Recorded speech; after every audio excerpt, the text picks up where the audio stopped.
Candace Galen is based at the University of Missouri in Columbia. And, being a biologist, she thought, why not use this astronomical phenomenon to study a biological one? Specifically, as the skies darkened, would daytime pollinators, like bumblebees and honeybees, call it quits? What better activity during an eclipse than to go out with a recorder and record the bees? So Galen asked 400 citizen scientists including young students to place audio recorders in 16 flower patches along a path of totality, in Oregon, Idaho and Missouri. When they analyzed the audio, they found that during partial eclipse, bee buzzing continued. But when totality hit, the bees went silent and only the conversational buzz of human observers could be heard. Then, as the moon passed and the sun again lit up the sky, the bees regained their buzz.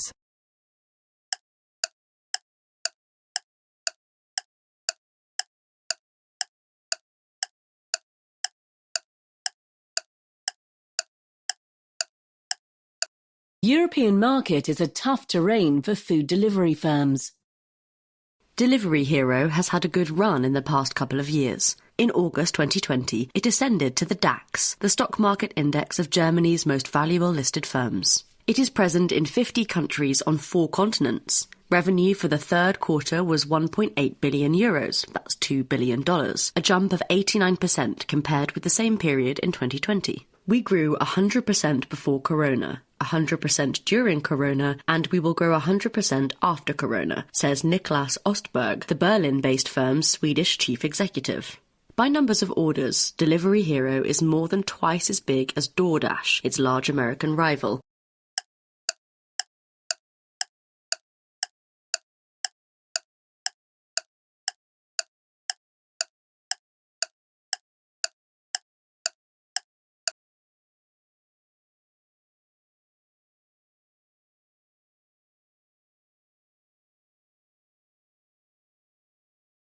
Urban development is the first thing I wanted to talk about here in Perth. Urban development is going on at a great pace, and the standard approach here in Western Australia is for suburban development to happen at the outer edges of the city. You have suburbs slowly spreading out into areas that are cleared, and this is eating into both areas of native bushland and land that used to be used for farming, for agricultural purposes. The debate here is that, on one side, there's the idea that we need more housing. We have a housing shortage in Western Australia, and suburban expansion is essential. Suburban expansion on the edges of the city is cheaper and easier to do than building more homes within the city, even though it's recognised it creates lots of problems with infrastructure and so on. On the other side of the debate, people say that urban sprawl is destroying bush, and consequently the natural wildlife that exists there, and that it's too easy for developers to ignore these facts.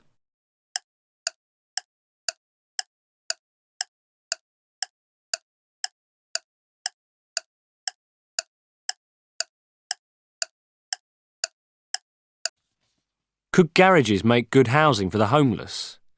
That's the idea behind the Pop-Up House project, a project to turn rows of disused garages in London into temporary accommodation for homeless people.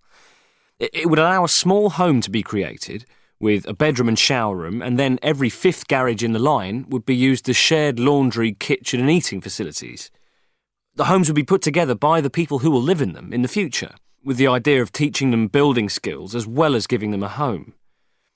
It's hoped that because they will have their own space, their own front door, they'll be more likely to get back into society more quickly than by putting them into shared accommodation.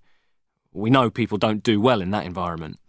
And it will give them the education they need to get back into work.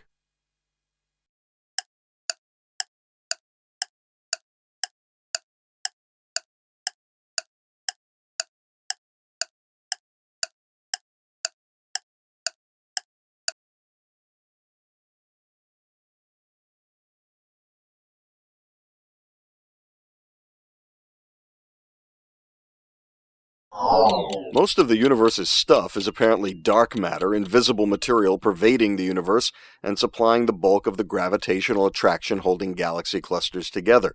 The matter contained in the visible stars in the clusters just isn't enough to keep the clusters from flying apart. Now comes one of the strongest pieces of evidence for dark matter. The Hubble Space Telescope has found what looks like a ghostly ring, the remnant of a massive collision between two galaxy clusters sometime in the last 2 billion years. The ring is about 2.6 million light-years across and lies about 5 billion light-years from Earth. A Johns Hopkins research team noticed the ring. They can't directly see it, of course, but they infer its existence because its gravity bends the light of more distant galaxies in the background. One researcher was initially annoyed with the ring because he assumed it was some kind of a problem or error. A literature search, though, turned up evidence of a collision between galactic clusters near the ring, and computer simulations showed that a dark matter ring would indeed result like the ripples on a pond.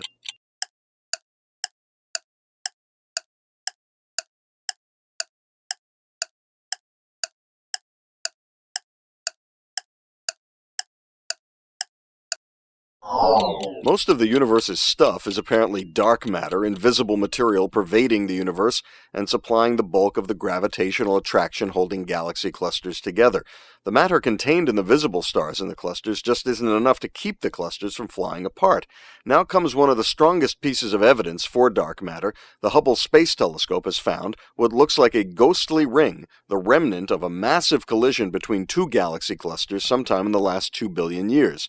The ring is about 2.6 million light-years across and lies about 5 billion light-years from Earth. A Johns Hopkins research team noticed the ring. They can't directly see it, of course, but they infer its existence because its gravity bends the light of more distant galaxies in the background. One researcher was initially annoyed with the ring because he assumed it was some kind of a problem or error. A literature search, though, turned up evidence of a collision between galactic clusters near the ring, and computer simulations showed that a dark matter ring would indeed result like the ripples on a pond.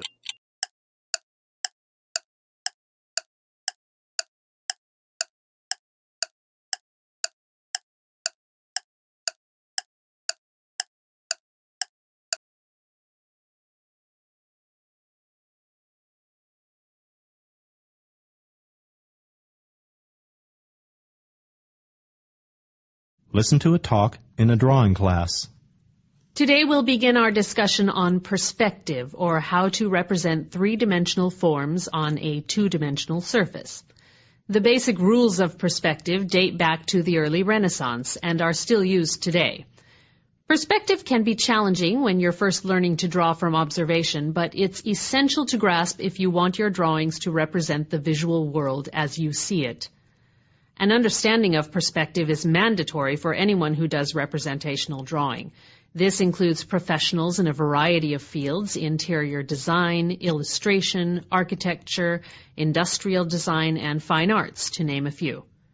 Simply put, perspective allows us to differentiate between objects of different sizes and at different distances from the viewer. It enables us to see immediately what the relationships are. The fundamental principle is that objects appear smaller as their distance from the observer increases. For instance, someone across the street appears smaller than the person standing next to you. Someone down the street looks even smaller, someone farther away looks smaller still, and so on. Think of buildings in a landscape, the cross ties of railroad tracks, the cars on a train. These are just a few things we know are approximately equal in size, yet seem to diminish with distance because of perspective. Everything in perspective is related to the concept of eye level, the horizontal line at the level of your eyes as you turn your head from side to side. Another related concept is the vanishing point. The vanishing point is a point at eye level where parallel lines going away from you appear to come together and then vanish. When you draw a building, for example, the vanishing point makes the building sort of recede in space and grow smaller. Yet in reality, you know the sides of the building are parallel. If lines are drawn along these sides, they will converge at a distant point, the vanishing point. In real life, the eye level is rarely visible and vanishing points virtually never are. Yet it's important for you to always work with an awareness of them. This is why I advise you to sketch eye level and vanishing points in every drawing, at least temporarily. Eye level and vanishing points will help you convey perspective. As you gain an understanding of perspective, you'll find that your work is more confident and you're better able to create a finished drawing from your sketches.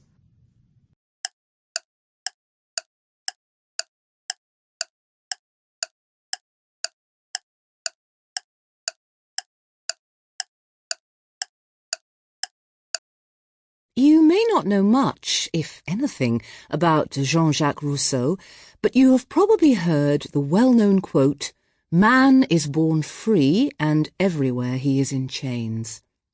In his early work, Rousseau argued that mankind was happiest and at its best in a state of nature, that is, before the creation of society and civilization. He saw society as artificial and corrupt, and that good people were corrupted by it. The Social Contract is perhaps the most enduring and well-known of his books, covering pretty well every aspect of man in society. However, in this book, his attitude to the condition of man in a state of nature changes. In such conditions, man is brutish and competitive by nature, and there is no law or morality. Therefore, because it is easier to survive by joining forces with others, people form societies to better fight anything that might endanger their situation. Rousseau's political philosophy has had a profound influence on later thinkers, even though, or perhaps especially because, it is open to many interpretations. But political philosophy is not everybody's cup of tea. In his own time, Rousseau was a bestseller, with novels such as The New Eloise and especially Émile, though even the latter is not free of his constant desire to improve society. It illustrates his ideas about the best form of education, which involves educating a child's emotions before their reason. This too had a profound influence on educational theorists.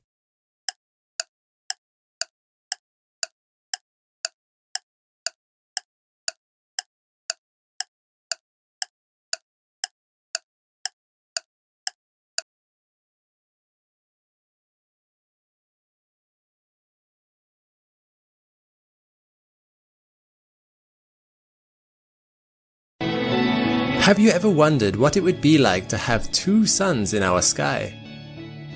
Seeing two suns during a sunset would be a spectacular sight indeed, and actually it isn't such a rare occurrence.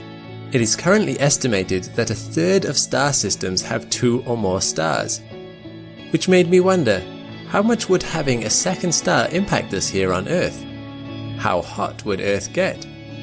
What would the day and night cycle be like? Would it be possible for life as we know it to survive in a multi-star system? Well, it depends.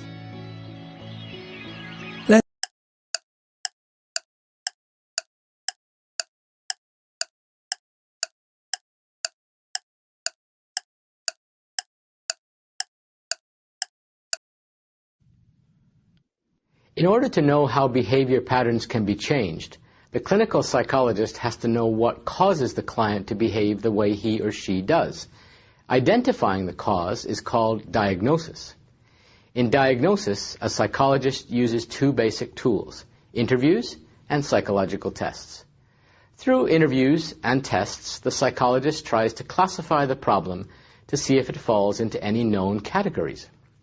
A psychologist may also attempt to describe the client's personality in terms of how he or she deals with life. For example, some people like to lead, and some prefer to follow the lead of others. Some people are active and outgoing, while others are quiet and reflective.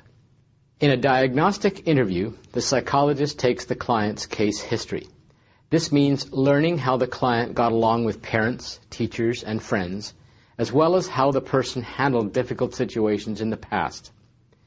Psychological testing is the other way that a psychologist tries to diagnose the client's problems. Clinical psychologists have developed tests that can help them learn about a person's intelligence and personality, as well as tests that show whether a person's behavior or perception is influenced by emotions, disabilities, or other factors. Personality testing is useful in discovering how the client tries to adjust to life. Personality tests can reveal unconscious feelings the person is unable to talk about. This information can be important and could help shorten the length of treatment required.